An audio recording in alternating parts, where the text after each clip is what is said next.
বিসমিল্লাহির রহমানির রহিম। আসসালামু আলাইকুম দর্শক। তো আজকে দেখাবো, এখানে আপনারা একটু লক্ষ্য করবেন, দেখতে পাচ্ছেন এখানে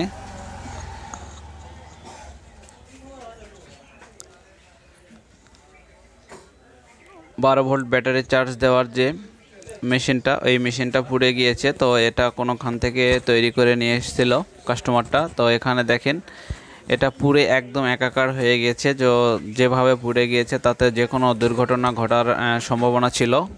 তো এই এখনও পর্যন্ত এর ভিতরেই শুধু পুড়ে গিয়েছে, বিশেষ ধরনের কোনো ক্ষয়ক্ষতি হয়নি। তো যাই হোক, এখানে বিষয়টা হচ্ছে এটা কেন পুড়ে গেল এটা আমরা দেখব, এবং এটা পুনরায় আমরা কিভাবে রিপেয়ারিং করব এবং ভবিষ্যতে যেন এটা নষ্ট না হয় আমরা সেটা দেখার চেষ্টা করব। তো প্রিয় দর্শক, প্রথমে আমি এটাকে পোড়া অংশগুলি খুলে নেব এবং এগুলো বাদ দিয়ে দিব, দিয়ে আবার নতুন করে সাজিয়ে আমি আপনাদেরকে দেখানোর চেষ্টা করব। তো দর্শক চলেন এখন দেখে নেওয়া যাক এটা আমরা কিভাবে সার্ভিসিং করব। এখন কথা হচ্ছে, এটা যেভাবে পুড়ে গিয়েছে তাতে যে কোনো দুর্ঘটনা ঘটার সম্ভাবনা ছিল। তো এটা পুড়ে যাবে কেন? পুড়ে যাওয়ার কোনো যুক্তি আসে না আমার জানা মতে। তো তারপরে ইলেকট্রিক জিনিস কোনো ভুল ত্রুটির কারণে হয়তোবা এটা শর্ট সার্কিট হয়ে গিয়েছে। তো এখন প্রশ্ন হচ্ছে এটাকে আমার সার্ভিসিং করতে হবে, এটাই সবচেয়ে বড় কথা, এবং ভবিষ্যতে যেন এই ধরনের কোনো প্রবলেম না আসে এটা আমাদেরকে লক্ষ্য রাখতে হবে। ঠিক আছে, তো এখন আমরা এটাকে সার্ভিসিং পর্যায়ে নিয়ে যাব। তো এই জন্য আমি এটা একটু খুলে আলাদা করে আপনাদের পার্ট টু পার্ট কোন তারের কাজ কি, কোনটা কিভাবে কাজ করবেন এবং সেগুলি আমি ভালোভাবে বিস্তারিত আমি আপনাদেরকে দেখাবো। আমি প্রথমে এটা খুলে নিচ্ছি, কারণ এগুলো সব কিছু পুড়ে নষ্ট হয়ে গিয়েছে। তো আমি এটা সার্ভিসিং করে দেব এবং আমি আশা করি এটা দীর্ঘদিন লাস্টিং করবে। তো এর আগে আমি একটা অটো ভ্যানের একটা ব্যাটারি চার্জ দেওয়ার একটা চার্জার তৈরি করে দিয়েছিলাম। তো এটা প্রায় দীর্ঘ 3 বছরেরও বেশি লাস্টিং করেছে এবং এখনও সেটা সচল রয়েছে। তো এরকম হাতে বাঁধা ট্রান্সফরমার দিয়ে আমরা তৈরি করে দেখাই। তো এটা আমি যেহেতু বাইরে একজন কাস্টমার আমার কাছে নিয়ে এসেছে, তো সেই ক্ষেত্রে এটা আমি শুধু সার্ভিসিং করে দেব এবং পরবর্তীতে যে ভিডিওটা আমি নিয়ে আসব, তো দর্শক ওই ভিডিওটাতে আপনারা হাতে বাঁধা ট্রান্সফরমার দিয়ে 12 ভোল্ট ব্যাটারি, প্যানি ব্যাটারি অথবা পাউডার ব্যাটারি চার্জ দেওয়া আমি দেখাবো এবং সেটা দীর্ঘদিন লাস্টিং করবে। ভবিষ্যতে নষ্ট হওয়ার কোনো ধরনের কোনো চান্স থাকবে না এবং সেটা বছরের পর বছর লাস্টিং দিবে বলে আমি আশা করি। তো আপাতত আমি এটাকে দেখলাম ট্রান্সফরমারটা ঠিক রয়েছে। তো এখন এই ভালো ট্রান্সফরমার, যেহেতু ট্রান্সফরমারটা ভালো রয়েছে, তো এক্ষেত্রে আমরা এখান থেকে যে ভালো অংশগুলো রয়েছে এগুলো আমরা নিয়ে নিব এবং বাদবাকি অংশগুলো বাদ দিয়ে দিব। দিয়ে আমি এটাকে সার্ভিসিং করে আমি কাস্টমারের হাতে তুলে দিব এবং সেই সাথে আপনাদেরকে শিখিয়ে দিব। আশা করি এই পদ্ধতিতে আমরা কাজ করলে এই কাজটা আর কখনোই ভুল হবে না এবং কখনো বা কোনো সময় এটা এরকমভাবে জ্বলে যাওয়ার কোনো চান্স থাকবে না। তো এটা করার জন্য আমি প্রথমে মাল্টিমিটারের ব্যবহার করব। তো দর্শক, আগে প্রথমে ক্যাপাসিটারটাকে আমি একটু দেখলাম যে ক্যাপাসিটারটা ঠিক রয়েছে। এখন ডায়োডটা পরিমাপ করব। দেখেন ডায়োডটা ভালো রয়েছে। ডায়োডের ধর্ম হচ্ছে এক পাশে মিটার শো করবে আর অপর পাশে শো করবে না।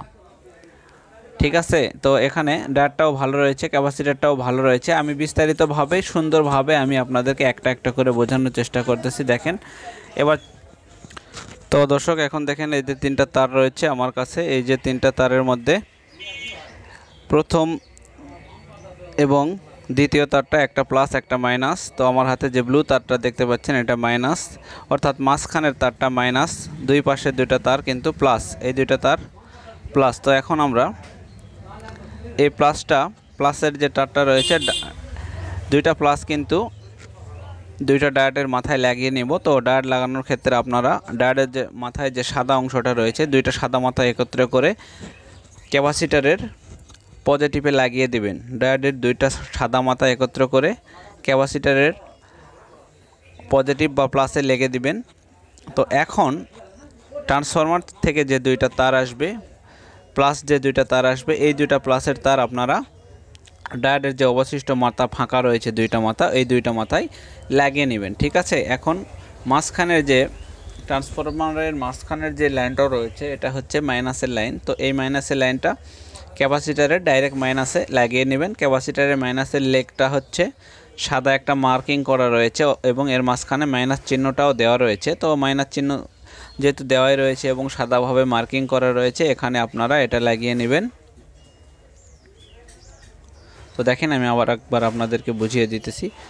ট্রান্সফরমারের দুইটা পজিটিভ, ডায়োডে দুইটা ডায়োডে লাগিয়ে নিব এবং ট্রান্সফরমারের যে মাঝখানে যে মাইনাসটা রয়েছে, তো এই মাইনাসটা ক্যাপাসিটরের মাইনাসে লাগিয়ে নিয়েছি। দেখেন খুব সহজ এবং সুন্দর আমি আপনাদেরকে বোঝানোর চেষ্টা করলাম, একটু ভালোভাবে লক্ষ্য করবেন তাহলেই বুঝতে পারবেন। এখন আরও সহজ, ব্যাটারিতে যে দুইটা তার দিয়ে আমরা চার্জ দিব, ব্যাটারির প্লাসটা আমরা সরাসরি ক্যাপাসিটরের প্লাসে লাগিয়ে দিব এবং ব্যাটারির মাইনাসটা, ব্যাটারির যে মাইনাস তারটা রয়েছে এটা ক্যাপাসিটরের মাইনাস, এই যে মাইনাসটা দেখতে পাচ্ছেন এখানে, ক্যাপাসিটরের মাইনাস থেকে ব্যাটারির মাইনাসে চলে যাবে। ঠিক আছে, কোনো ভয়ের কিছু নাই, টেনশনের কিছু নাই, একদম ইজি।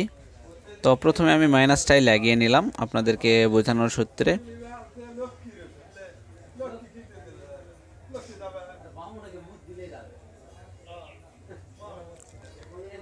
তো এটা কিন্তু আমি ব্যাটারির মাইনাসটা লাগিয়ে নিচ্ছি, এটা সরাসরি আউটপুট হয়ে ব্যাটারিতে গিয়ে লাগবে।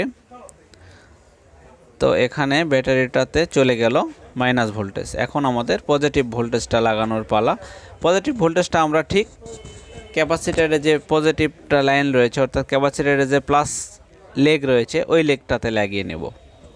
বুঝছেন, ট্রান্সফরমারের থেকে যেটা ডায়োড হয়ে ক্যাপাসিটরে ঢুকেছে এটাতে আমরা লাগিয়ে নেব। এটা মাইনাস ব্যাটারিতে চলে গিয়েছে, এই পাশে অবশিষ্ট রইল ব্যাটারির প্লাস, এটা আমরা ব্যাটারির প্লাসটা লাগিয়ে নেব কোথায়, ট্রান্সফরমারের যে ক্যাপাসিটরের যে প্লাস অংশ রয়েছে ক্যাপাসিটরের প্লাসে লাগিয়ে নেব। এটা সোজাসুজি চলে যাবে ব্যাটারিতে, গেলে আপনাদের ব্যাটারিটা চার্জ হবে খুব সুন্দরভাবে। আর যদি আপনারা সিগন্যাল বাতি লাগিয়ে নেন, আমি সিগন্যাল বাতিটাও এই ভিডিওতেই দেখাইতেছি, ভিডিওটার শেষের দিকে সিগন্যাল বাতি সেটিংটা আপনাদেরকে অবশ্যই দেখাবো।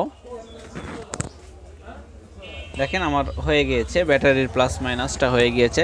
ওই পাশে থেকে ট্রান্সফরমার থেকে ভোল্টেজ এসে এখানে ডিসি ফিল্টারিং করবে, ডিসি ফিল্টারিং করার পরে আমাদের সোজাসুজি ব্যাটারিতে চলে যাবে এবং ব্যাটারি চার্জ হবে। এটা হচ্ছে 10x3 অর্থাৎ 12 ভোল্টের ট্রান্সফরমার, কিন্তু এখানে 3 অ্যাম্পিয়ারের ট্রান্সফরমার লাগানো হয়েছে। আর আমি পরবর্তী ভিডিওতে যেটা আমার হাতে বাঁধা ট্রান্সফরমার, ওটা আমি 10 অ্যাম্পিয়ারের ট্রান্সফরমার দিয়ে দেখাবো। এটাতে আপনারা পানি ব্যাটারি চার্জ দিতে পারবেন, সিঙ্গেল পানি 100 ব্যাটারি পর্যন্ত চার্জ দিতে পারবেন, 100 অ্যাম্পিয়ার পর্যন্ত। তো এটা কিন্তু লাগানো শেষ, আমরা সিগন্যালটার তারও লাগিয়ে নিয়েছি। সিগন্যালের ক্ষেত্রে একটা 1K রেজিস্ট্যান্স ব্যবহার করবেন আপনারা, সিগন্যালের পজিটিভ লেগে লাগানোর পরে আপনারা ক্যাপাসিটরের প্লাস মাইনাসে লাগিয়ে দিবেন সোজাসুজি ডাইরেক্ট, কোনো কষ্টের প্রয়োজন নেই, কোনো টেনশনের প্রয়োজন নেই। দেখেন সিগন্যালগুলি কিন্তু সুন্দরভাবে জ্বলে উঠেছে। তো আমি আপনাদের সুবিধার্থে আবার একবার বলতেছি, 1K রেজিস্ট্যান্স সিগন্যালের পজিটিভে লাগাবেন এবং রেজিস্ট্যান্সের লেগ থেকে একটা তার নিয়ে যায় ব্যাটারির যে পজিটিভ অর্থাৎ আপনার ক্যাপাসিটরের যে পজিটিভ ওখানে লাগিয়ে দিবেন, আর একটা ক্যাপাসিটরের মাইনাসে লাগিয়ে দেবেন। এখন যে এই দুইটা মাথা কিন্তু ব্যাটারিতে লেগে যাবে। দেখেন এখানে ফায়ারিং করতেছে, মানে জাস্ট ওকে, কোনো প্রবলেম নেই, এটাতে ব্যাটারি চার্জ হবে। ধন্যবাদ সবাইকে।